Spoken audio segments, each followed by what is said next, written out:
মিটিঙলৈ মাতিছে। মই এজন পদেন্য সদস্য চৰকাৰী গাঁওবুঢ়া মাতিছে। মিটিঙত বহি কৰি লৈ আলোচনা মৰ্মে সভাখন আৰম্ভ কৰিবলৈ হেৰি কৰিলোঁ। তেনেকুৱাত এই আমাৰ চন্দ্ৰ দাসে সুধিছিলে যে মই এই কমিটিত আছোঁ নে নাই। তেতিয়া তেওঁ ক'লে যে মানে SMCত আছে, সদস্যত নাই। SMCত যদি আছে, সদস্যত নাই, তাৰমানে কি সদস্যটো এইটো বাহিৰৰ বস্তু নেকি? সেই কমিটি SMCখনৰ মাজৰহে বস্তু, সেইটো সদস্য নাই বুলি তেওঁক মানে হেৰি কি বুলি কয় তেনেকৈ ক'লে। এবাৰ কয় আছে, এবাৰ কয় নাই বুলি ক'লে। এই হেৰিতে তেতিয়া তেওঁলোক গিয়েক ঘৈণীয়েক দুয়োটাই উগ্ৰমূৰ্তি, মানে পূৰা হুলস্থুল। তেওঁলোকেই মানে বেছি কৈ তেওঁক মাত দিবলৈ মানে তেওঁ এই হেডমাষ্টৰণী। তাৰপিছত লগে লগে একদম মানে টেবুলত এক ঢপকৈ মাৰিছে। আৰু কোনে মাৰিছে? মাষ্টৰণীয়ে মাৰিছে। কি নাম থাকে? এই মাজনী শইকীয়া মজুমদাৰ মাৰি পেলাই একদম মানে চাইলেণ্ট চুপ থাকা বুলি কৈ পেলাই তেওঁক তেনেকৈ। তেতিয়া আমাৰ খং উঠিব যে আমাক স্কুললৈ মাতি মিটিং কৰিবৰ কাৰণে বহুৱাই লৈ এনেকুৱা যেতিয়া মানে হুলস্থুল পৰিৱেশ দুইজন গিয়েক ঘৈণীয়েকেই কৰি আছে, গতিকে আমি ইয়াত থকা কোনো লাভেই নাই। আজি ইয়াৰ পৰা আমাক কমিটি বাদ দিয়ক, SMC আমাক নালাগে ৰাখিব, আমি নাহোঁ আজি এই বুলি কৈ পেলাই আমি ওলাই গৈ পেলাই গুচি আহিলোঁ। এই চৰকাৰী গাঁওবুঢ়া হিচাপে মোক এইটো বিৰাট ডাঙৰ অপমান কৰিছে, আৰু সেইকাৰণে মই এইটো তেওঁৰ ওপৰত মানে এটা উচিত মানে শাস্তি দিব লাগে বুলি মই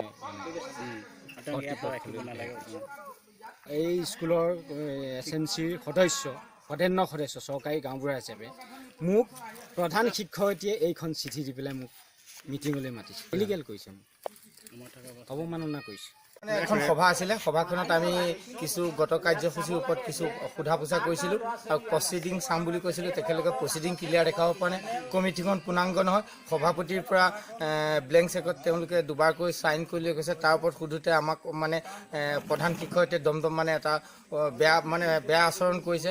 কমিটিখনক কোনো সম্পৰ্ক হেৰি কৰা নাই, সন্মান জনোৱা নাই। কমিটিখনক মানে কিবা খেদি দিয়াটো তেওঁলোকৰ মতা আৰু মাইকী তথা প্ৰধান প্ৰাক্তন শিক্ষক আছিল তেখেত ৰিটায়াৰ হ'ল। এতিয়া বৰ্তমান তেখেতৰ মিছেছ প্ৰধান শিক্ষয়িত্ৰী হৈ আছে।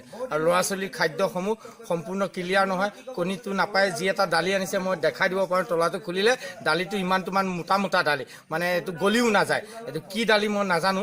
আৰু দালিৰ এই ক'ব নিচিনা ৰান্ধনীজনী আহোঁতে টিফিন লৈ আহে, যাওঁতে ভৰাই লৈ যায়। এনেকুৱা কিছুমান স্কুলখনৰ খামখেয়ালিতে আজি এনেকুৱা এটা হুলস্থুলৰ পৰিৱেশ হৈছে। মাজনী শইকীয়া মজুমদাৰ, তেওঁলোকে কিবা বহি কিনিছোঁ, কিবা ইমান হিচাপ ধেও দেখাইছে, কিন্তু উন্নয়নৰ কাম এটাও দেখা নাই।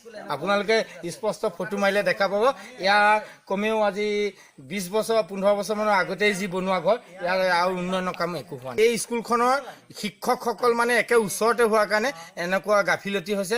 আৰু আমি তেখেতলোকক চাইছোঁ, বিশেষকৈ প্ৰধান শিক্ষয়িত্ৰীয়ে 9:30 বজাত আমি বাটত পাওঁহে, স্কুল আহিয়ে নাপায়। গতিকে তেখেতেনো কি স্কুল চলাব? গতিকে তেখেতক পাৰিলে এইখন স্কুলৰ পৰা ট্ৰেন্সফাৰ কৰিব লাগে। নিজৰ মতালি মতে কাম কৰে, তাকে আমি সোধা পোছা কৰাৰ কাৰণে আমাক মানে বেয়া আচৰণ। আন্তঃগাঁথনি যে টকা কিমানকৈ আহে আপুনি জানেনে? মই বৰ্তমান নাজানো, মোক কোৱা নাই, মোৰ ইমানখিনি অভিজ্ঞতা নাই। কিন্তু ষ্টুডেণ্ট থকাৰ কাৰণে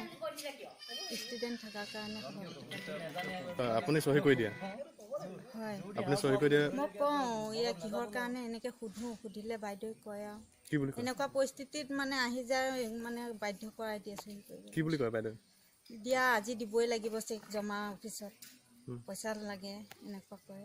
কিমান বাৰ পইচা তেনেকৈ চহী কৰাইছে আপোনাক? 2 বাৰ হ'ল আৰু। ব্লেংক চেকত কৰাইছে নে নাই আপোনাৰ হেৰিত কৈছে? ব্লেংকত কৰাইছে। আপুনি এতিয়ালৈকে নাজানে কিমান টকা তেখেত তুলিছে? পৰিচালনা সমিতিখনত কিমানজন সদস্য আছে? সেইটো মানে আহে, কিছুমান নাহে, এনেকুৱা ধৰি লওক। সভাকে আপোনালোকৰ কমিটি পতা নাছিল নেকি? তেনেকৈ পাতা নাই, গোটেই সভা পাতি। সপ্তাহত 3 দিন কণী চণী এনেকৈ দিবলৈ দিয়ে নে নিদিয়ে? কিমান দিন ধৰি দিয়া নাইকিয়া?